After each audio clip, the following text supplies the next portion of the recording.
Saudara kasih Tuhan, salam sejahtera untuk kita sekalian, shalom. Mari kita akan baca Alkitab bersama. Kita akan lihat dari Efesus pasal yang pertama, Efesus 1 ayatnya yang ke-1 sampai ayat yang ke-14. Efesus 1 sampai 14. Firman Tuhan mengatakan begini, dari Paulus, Rasul Kristus Yesus oleh kehendak Allah kepada orang-orang kudus di Efesus, orang-orang percaya dalam Kristus Yesus.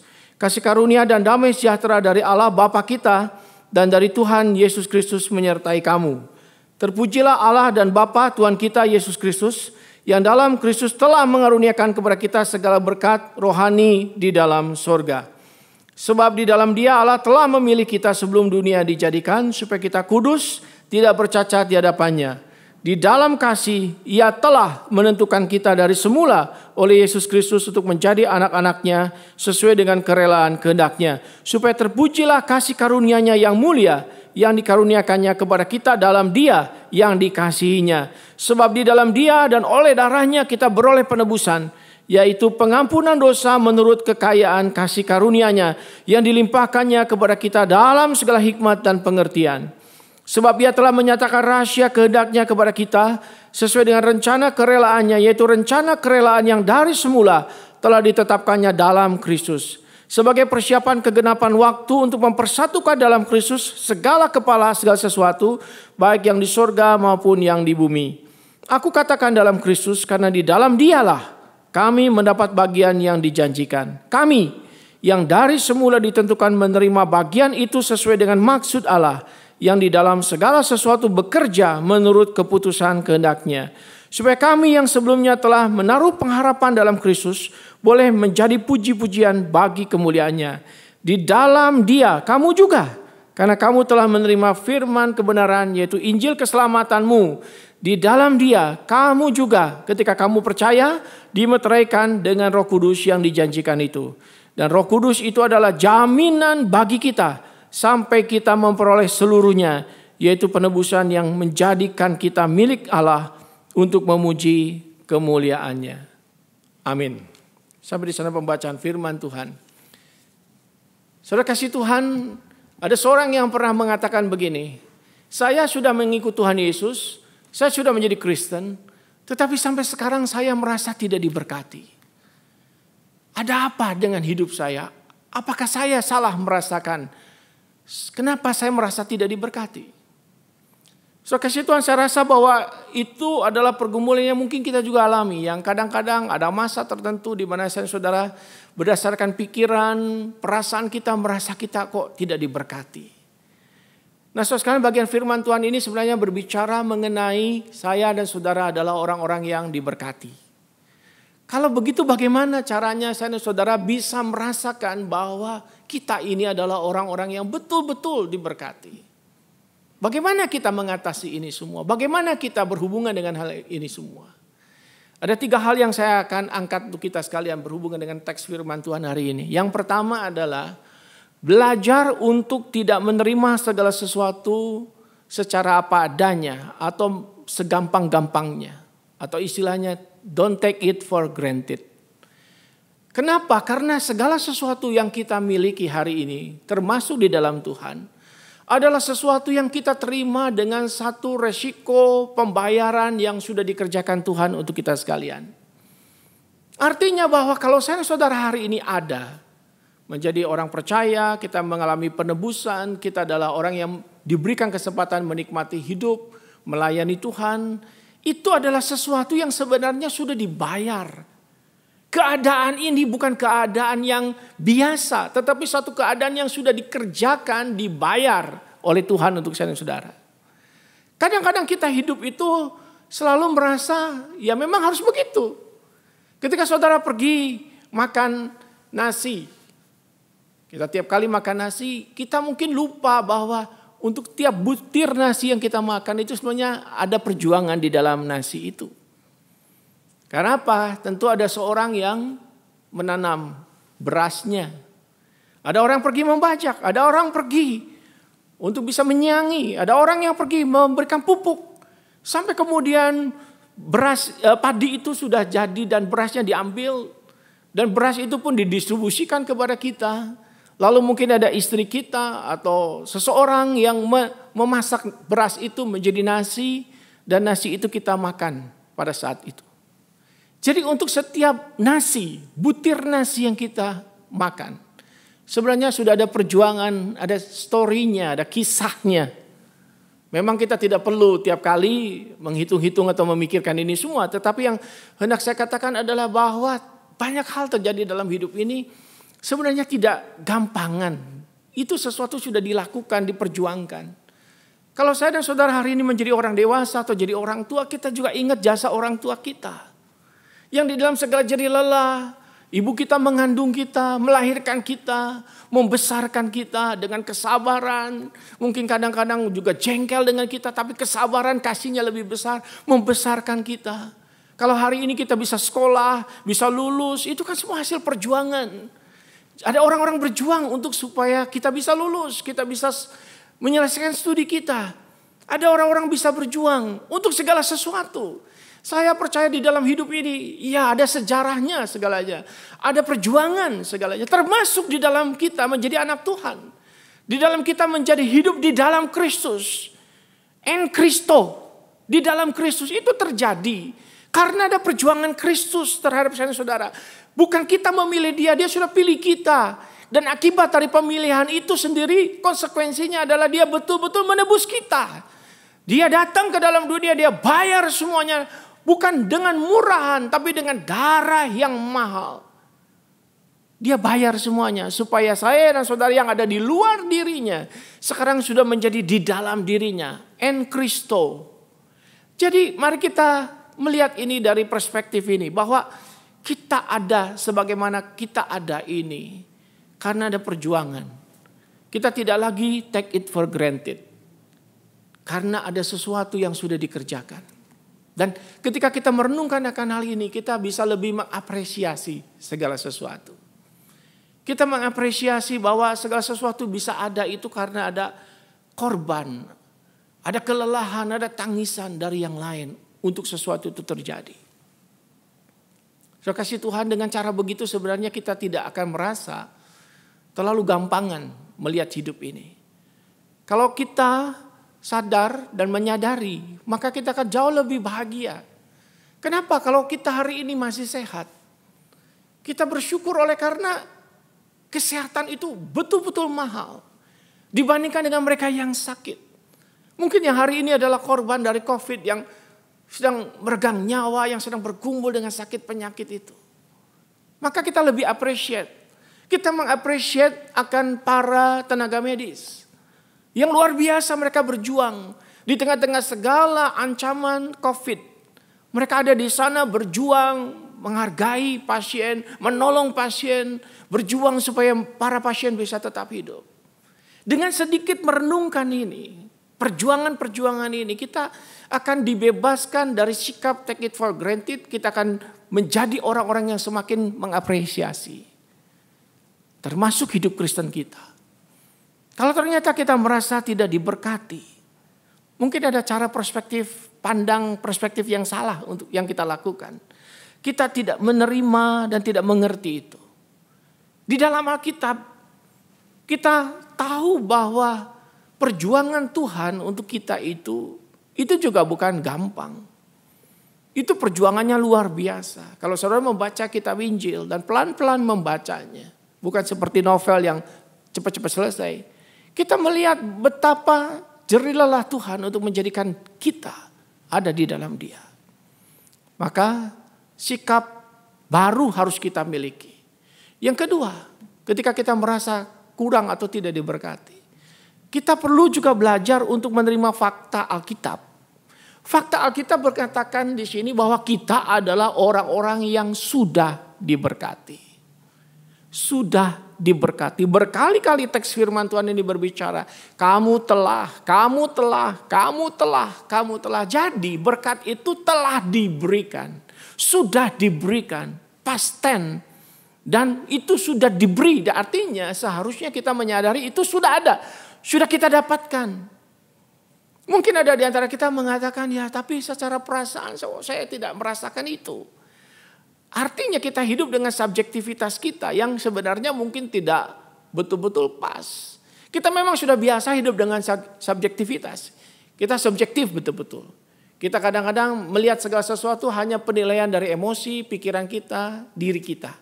Atau juga kadang-kadang kita karena orang lain mengatakan sesuatu kepada kita, maka kita langsung menganggap itu kebenaran. Tetapi kita jarang mau betul-betul tunduk kepada kebenaran yang sudah dinyatakan oleh Alkitab kepada saya dan saudara. Termasuk dalam bagian ini bahwa saya dan saudara adalah orang-orang yang sudah diberkati. Maka firman Tuhan mengatakan di sini, kita adalah orang yang diberkati. Kita berkata berkali-kali kata telah itu di dalam perikop ini banyak sekali. Karena kamu telah, dia sudah memilih kamu. Dia sudah menentukan kamu. Dia sudah memberikan penebusannya kepadamu. Dia sudah melimpahkan rahmatnya, hikmatnya, pengertiannya, dan seterusnya. Seterusnya. Jadi kata telah itu menjadi sesuatu yang penting untuk kita sekalian. Tuhan memberkati kita already. Sudah memberkati kita. Bahkan teks firman Tuhan ini mengatakan bahwa dia memberikan segala karunia. Terpujilah Allah Bapa Tuhan kita Yesus Kristus yang en Kristo di dalam Kristus telah mengaruniakan segala berkat. Spiritual blessing, segala berkat rohani. Artinya ada berkat pada saya dan saudara. Berkatnya sifatnya rohani, tetapi itu affected to berpengaruh kepada hal hidup jasmaniah juga. Jadi sebenarnya berkatnya sudah diberi. Kalau kita selalu berkata begini, iya, saya akan diberkati nanti. Ada kesalahan ketika selalu berpikir nanti akan diberkati. Ada dua paling sedikit kesalahannya. Pertama adalah kita melihatnya parsial. Hanya sebagian. Karena kenyataannya bukan nanti akan diberkati. Kenyataannya adalah sudah dan sedang diberkati.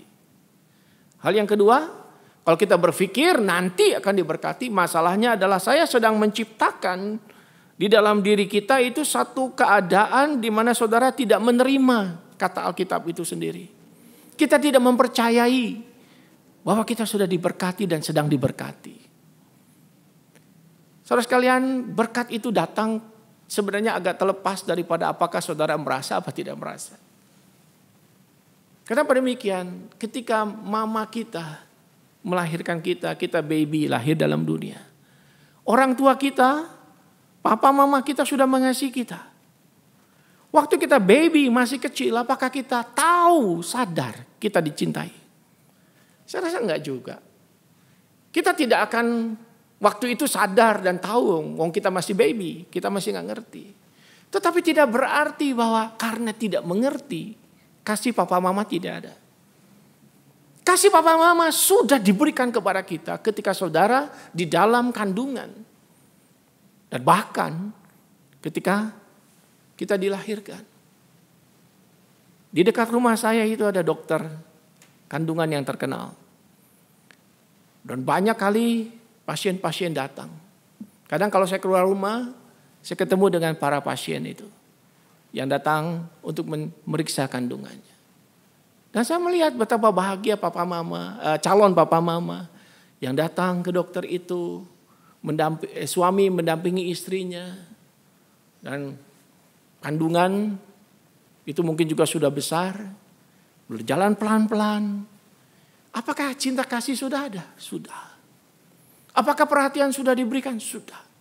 Apakah pengorbanan sudah dijalankan? Sudah. Kadang-kadang dengan capek, lelah, berat. Sang calon mama ini berjalan menuju ke tempat praktek dokter itu. Saya kasih Tuhan. Tidak berarti kalau saudara tidak merasakan berkat Tuhan, maka berkat itu tidak diberi. Kita berkata berkat itu sudah diberi. Sudah diberikan. Mungkin adalah masalahnya kita tidak mau memperhatikan itu atau tidak mau dengar-dengaran. Nah mari saya akan ajak kita untuk melihat dan menemukan di Alkitab. Apa sih berkat-berkatnya sudah diberikan itu? Maka saudara membaca di situ ada seorang yang menuliskan ada 15 malah saudara sekalian. Saya akan sebutkan dengan cepat saja. Yang pertama, bahwa sejak saya dan saudara belum ada sekalipun. Sejak kekekalan Tuhan sudah menetapkan kita, memilih kita.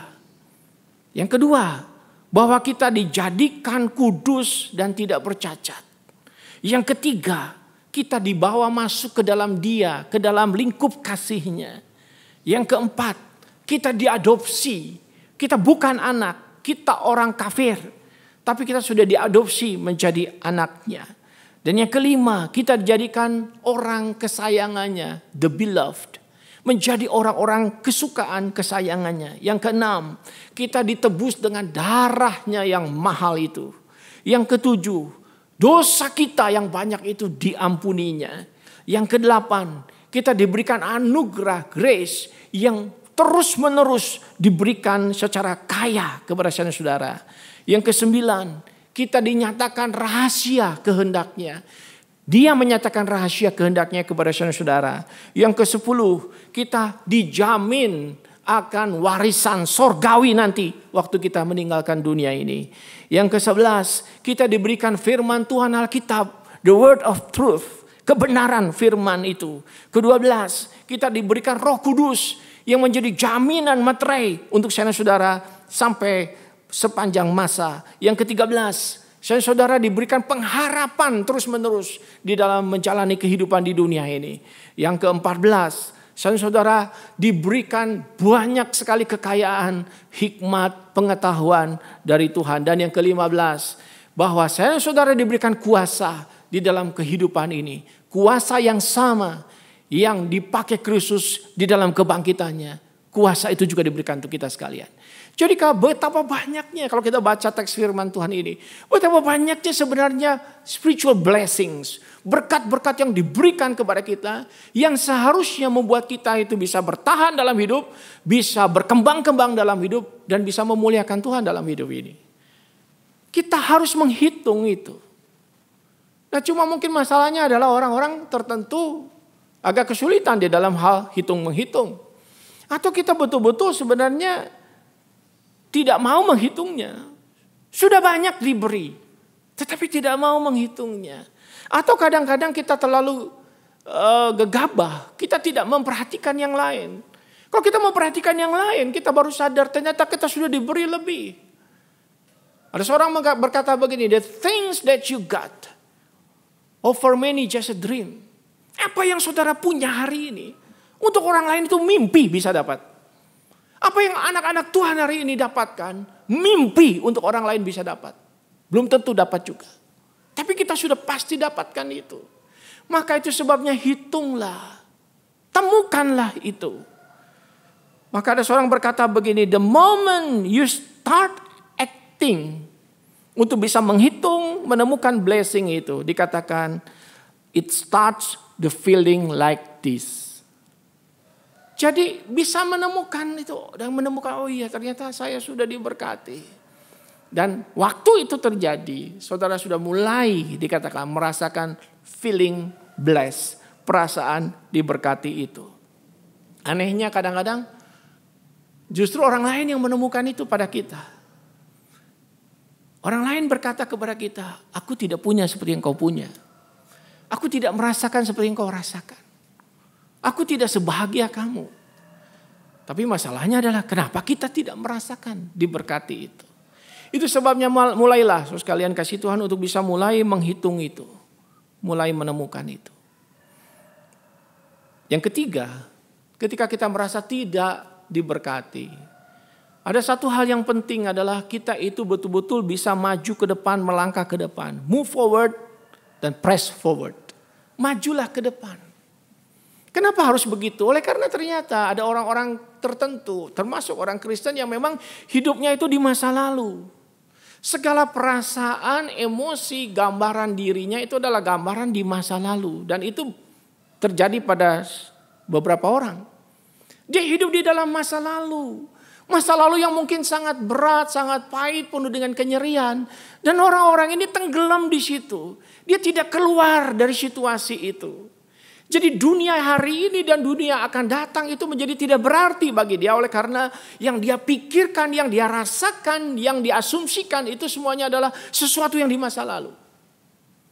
Dan seringkali yang masa lalu itu maaf, itu mungkin bukan hal yang baik, itu hal yang buruk terjadi. Sesuatu yang buruk terjadi, sesuatu penyesalan terjadi. Tapi memang ada orang yang hidupnya seperti itu. Orang-orang yang tidak bisa move on. Orang-orang yang tidak bisa press forward ke depan. Karena dia ada di sana. Dan kita perlu merasa kasihan dengan mereka yang seperti itu. Dan jangan sampai kita juga seperti itu. Seorang bernama Friedrich Nietzsche. Dia berkata begini, saudara sekalian. Blessed are the forgetful. For they get the better even of their blunders. Dia bilang begini, diberkatilah mereka yang suka lupa. Oleh karena mereka itu akan menjadi lebih baik. Sekalipun yang mereka lakukan itu blunder. Diberkatilah katanya mereka yang suka lupa. Tentu ya hal yang tertentu kita tidak boleh lupa. Tetapi yang dia maksud adalah kadang-kadang orang yang lupa itu adalah orang yang lebih baik. Gitu. Karena dia tidak terus-terusan mengingat dan tergelam di dalam kenyerian, kepahitan itu. Karena dia tidak akan kemudian menikmati kepahitan itu, kenyerian itu terus-menerus. Di dalam Kristus, saudara sudah dibebaskan. Tetapi kita betul-betul mungkin agak sulit keluar dari itu semua. Sama seperti seekor kuda liar yang ditangkap orang, diikat. Lalu kemudian diperlakukan dengan jelek, ditali, dan kemudian ditaruh di lapangan. Nah ketika talinya sudah dibuka, dia tetap merasakan dia ada tali itu di situ. Atau seperti seekor burung ditangkap, dimasukkan ke dalam sangkar. Dia menggelepar-gelepar, dia kesusahan di dalam sangkar itu. Lalu satu kali ada orang kasihan, lalu dia buka pintu sangkar itu. Tapi dia tetap menggelepar di dalam sana. Karena dia tidak tahu bahwa pintunya sudah dibuka, dia sudah bebas. Di dalam Kristus yang sudah dibebaskan. Termasuk diampuni atas masa lalu kita. Itu sebabnya tinggal terus di dalam masa lalu. Kepahitan, perasaan tidak diberkati. Itu adalah senjata mematikan yang iblis pakai untuk saudara. Hari ini kita perlu move forward. Kita perlu hari ini move on. Perlu hari ini press forward termasuk. Kita perlu maju terus. Oleh karena sebenarnya Tuhan ingin saudara tidak lagi dibelenggu oleh banyak hal yang negatif di masa lalu. Firman Tuhan mengajar kepada kita untuk unplug dan disconnect dari masa lalu yang tidak perlu. Ada masa lalu yang bagus itu tentu perlu diingat. Pelajaran masa lalu tentu perlu kita pakai. Tetapi hal yang tidak perlu di masa lalu. Kata Paulus, aku melupakan apa yang di belakangku. Supaya dia bisa maju ke depan. Maka dalam hal juga menikmati berkat Tuhan. Sebenarnya berkat itu sudah diberikan untuk saudara. Sudah banyak kesempatan diberikan. Tapi mungkin kita kurang pandai untuk bisa menghitung itu semua. Sudah banyak hal sudah terus menerus disediakan untuk kita. Tapi kita mungkin gagal untuk bisa menangkap dan mengerti itu. Itu sebabnya betapa penting hari ini kita mulai saudara sekalian. Untuk bisa menikmati kehidupan dan berkat yang Tuhan sudah berikan kepada kita. Termasuk dalam situasi COVID-19 hari ini. Ada banyak berkat tetap Tuhan sudah berikan untuk kita. Kita tidak terlalu boleh terus memikirkan nanti balik lagi kapan situasinya. Itu mungkin perlu dipikir tetapi tidak boleh. Kita hidup terkooptasi oleh situasi itu. Maka ada seorang yang berkata begini.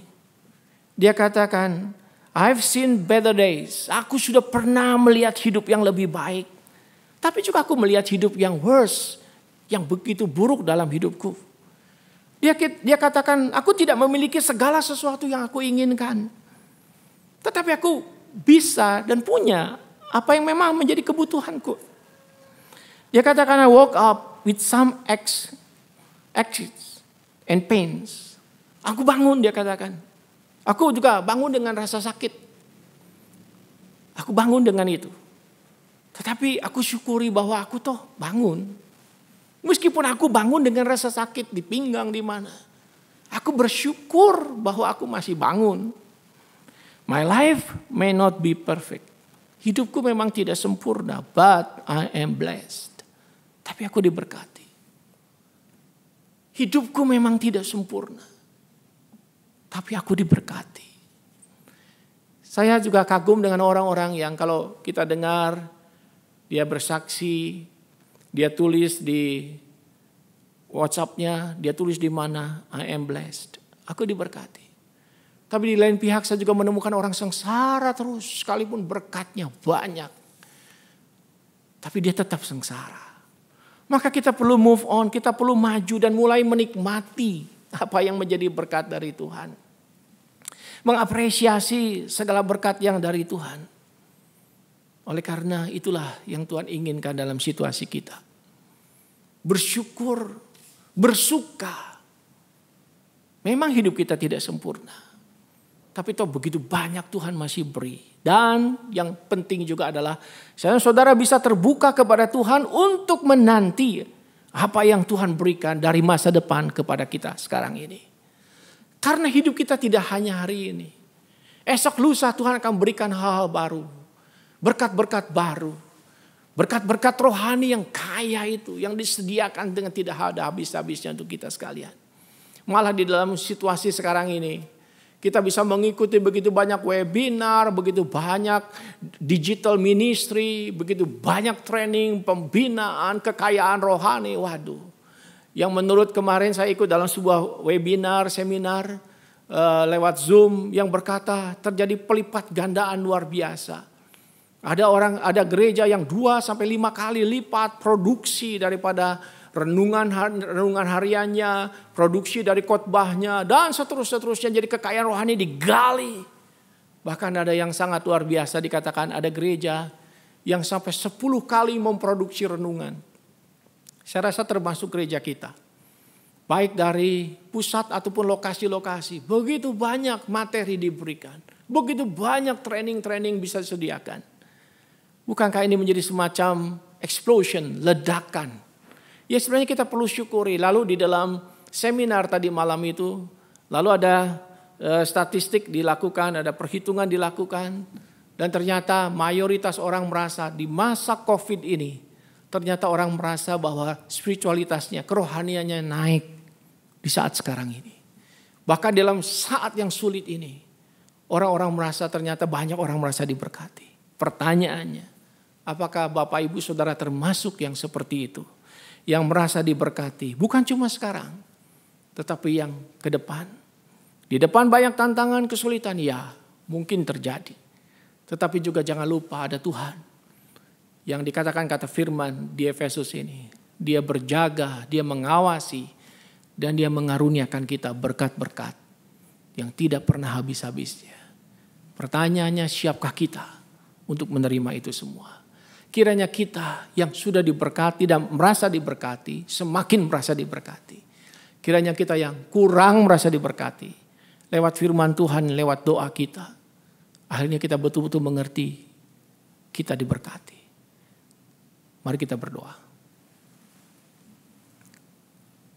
Tuhan, kami berdoa supaya hidup kami keluar dari penyesalan.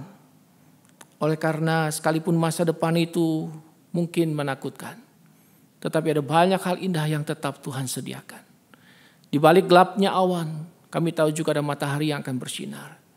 Itu sebabnya biarkan kami tetap bisa merasa bersyukur kepada Tuhan. Oleh karena seperti firman-Mu yang benar itu berkata, bahwa kami adalah orang-orang yang sudah diberkati. Kami diberikan akses kepada berkat-berkat rohani yang tidak pernah habis-habisnya dari Tuhan. Itu sebabnya kiranya Tuhan menguatkan kami, memberikan kepada kami semangat, memberikan kepada kami anugerah terus untuk melangkah maju. Kami diberikan berkat dan akses itu tetap terbuka dari Tuhan. Terima kasih, kami bersyukur, berkati setiap kami yang bergumul, kami yang sedang berjuang. Tuhan tetap jaga kesehatan kami, Tuhan yang protek kami, Tuhan lindungi kami, Tuhan berkati kami, Tuhan pakai kami menjadi Allah Tuhan. Dengarkanlah doa kami dalam Tuhan Yesus, kami berdoa. Amin.